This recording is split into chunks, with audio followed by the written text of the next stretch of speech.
کیا اگر ٹخنوں کے نیچے یعنی پیر کا جو ہمارا حصہ ہوتا ہے اس کے اوپر جو ابھری ہوئی ہڈی رہتی ہے جسے ٹخنا کہا جاتا ہے، جو جہاں پر وضو کرتے ہیں تو جہاں تک دھونا ضروری رہتا ہے، وہ حصہ اگر کھلا رہے نماز میں یا بند رہے نماز میں تو نماز کا کیا مسئلہ ہے؟ بہت اہم اور ضروری ویڈیو آپ تک میں پہنچا رہا ہوں۔ دراصل اس پہ ہم نے ایک کلپ بنائی تھی کہ کپڑے کو موڑنا اس سے نماز مکروہ تحریمی ہوتی ہے۔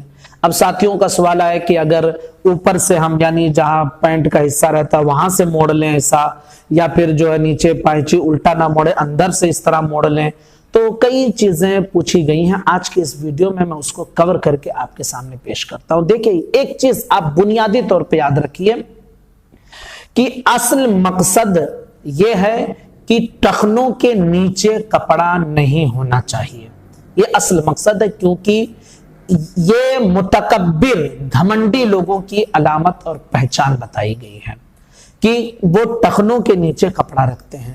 تو اگر کوئی ٹخنوں کے نیچے تکبر کی وجہ سے کپڑا رکھتا ہے تو چاہے نماز کی حالت میں ہو یا نماز سے باہر ہو، بہرحال وہ ایک حرام کام کر رہا ہے، شریعت اس کی اجازت نہیں دیتی ہے اگر تکبر کی وجہ سے ایسا کر رہا ہے۔ اور اگر تکبر کی وجہ سے ایسا نہیں کر رہا ہے تو چاہے نماز کی حالت میں ہو یا نماز کی حالت میں نہ ہو، بہرحال شریعت پھر بھی اسے ناپسند کرتی ہے، جسے مکروہ تنزیہی کہا جاتا ہے۔ تو صرف یہ نمازوں کا ہی مسئلہ نہیں ہے، نماز کے باہر بھی اسی طرح مسئلہ ہے۔ بات آتی ہے اب نماز میں وہ پائچے موڑنے کا۔ تو یاد رکھیے کہ جو پائجامہ آپ پہنتے ہیں، چاہے اس کو آپ نابھی کی طرف سے موڑیں ایسا کر کے یا ایسا کر کے، جیسا بھی موڑیں، یا پھر جو ہے نیچے سے آپ الٹا فولڈ کریں یا اندر سے فولڈ کریں، ہر طرح فولڈ کرنے سے اور موڑنے سے اور کپڑا گھریسنے سے منع کیا گیا ہے۔ حدیث مبارکہ میں دونوں الفاظ موجود ہیں۔ حضور صلی اللہ تعالی علیہ وسلم نے یہ بھی ارشاد فرمایا کہ مجھے کپڑا گھریسنے سے منع کیا گیا ہے۔ اب چاہے اندر سے آپ گھریسیں اور چاہے اس طرح الٹا موڑیں۔ اسی طرح حضور نے یہ بھی فرمایا کہ الٹا کپڑا پہن کر نماز نہیں پڑھنا چاہیے۔ تو اب آپ دیکھیے کہ اگر آپ اس طرح گھریستے ہیں اندر کی طرف تو یہ گھریسنا ہو جاتا ہے، اور اگر آپ اس کو الٹا فولڈ کرتے ہیں تو کپڑا الٹا ہو جاتا ہے۔ تو بہرحال دونوں طرح نماز مکروہ تحریمی ہوتی ہے، چاہے اندر گھریس لیں، چاہے نابھی سے آپ گھریسیں الٹا یا سیدھا، یا نیچے سے الٹا موڑیں یا اندر سے موڑیں، کسی بھی طرح موڑنے سے نماز مکروہ تحریمی ادا ہوتی ہے۔ تو یہ چیز آپ نے سمجھ لیا ہے کہ گھریسنا اور موڑنا۔ اب آئی بات کہ بھائی کچھ ساتھی ایسے رہتے ہیں جن کے پائجامے لمبے رہتے ہیں، تو اب کیا کریں؟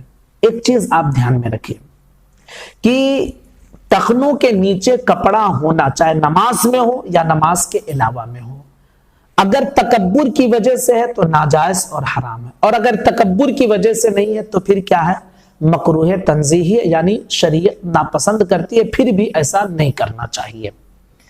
لیکن کپڑا موڑنا، گھریسنا یہ مکروہ تحریمی ہے۔ اب ایک طرف مکروہ تحریمی ہے کہ کپڑا موڑ لیں یا گھریس لیں، اور ایک طرف مکروہ تنزیہی ہے کہ جو ہے کپڑا ٹخنوں کے نیچے لٹک رہا ہے۔ دونوں طرف اگر آپ چھوڑ دیتے ہیں کپڑا تو ٹخنوں کے نیچے جائے گا جو مکروہ تنزیہی ہے، موڑ لیتے ہیں یا گھریس لیتے ہیں تو مکروہ تحریمی ہے۔ اب دونوں طرف مکروہ موجود ہے، لیکن ایک مکروہ تحریمی ہے اور ایک مکروہ تنزیہی ہے۔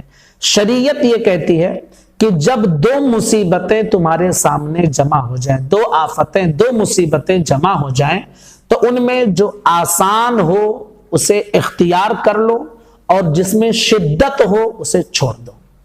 مکروہ تحریمی میں زیادہ شدت ہے، اس لیے مکروہ تحریمی کو چھوڑا جائے گا، یعنی کپڑا نہ گھریسا جائے گا نہ اسے فولڈ کیا جائے گا۔